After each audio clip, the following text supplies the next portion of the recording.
শিক্ষা খাতে বরাদ্দ জিডিপির 5% নিয়ে যাওয়া, এটি আমাদের নির্বাচনী অঙ্গীকার। মাননীয় প্রধানমন্ত্রী জনাব তারেক রহমানের নেতৃত্বে আমাদের সরকার শিক্ষাকে খরচের খাত হিসাবে দেখবে না।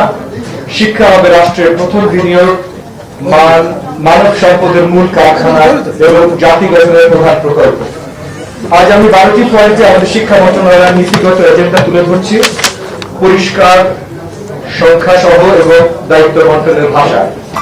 আমেরিকান ASTM স্ট্যান্ডার্ডে তৈরি আধুনিক যুগের আধুনিক pipe, RFL easy pipe and fittings. প্রথম, 1 নম্বর, বাজেটের এনভেলপ বাড়াতে হবে, এটা মাননীয় প্রধানমন্ত্রীর বিষয়।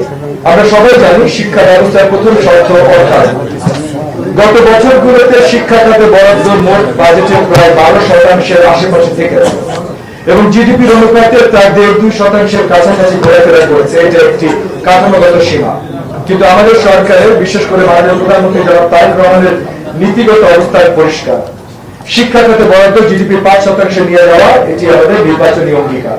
আর আন্তর্জাতিক মানদণ্ড বলে শিক্ষা খাত জিডিপির 4 থেকে 6% এবং মোট সরকারি ব্যয় 15-20%। এই লক্ষ্যগুলো অর্জন করতে হবে। আমরা কি করব? অর্থ মন্ত্রণালয়ের সাথে মাঝারি মেয়াদের বাজেট কাঠামো অনুযায়ী 3 বছরের ধাপে ধাপে ফিসক্যাল আপলিফট প্ল্যান দেব। শিক্ষা খাতে বরাদ্দ বাড়লে শুধু মোট টাকা নয়, কোথায় টাকা যাবে সেটাও বদলাতে হবে। তাই বাজেটের সমতা ও শেখার ফলাফল দুটি প্রধান সূচক হবে। এখানে আবার বলি, মাননীয় প্রধানমন্ত্রী জনাব তারেক রহমানের বিষয় হল সামাজিক ন্যায় ও দক্ষতা, দুটোই একসাথে।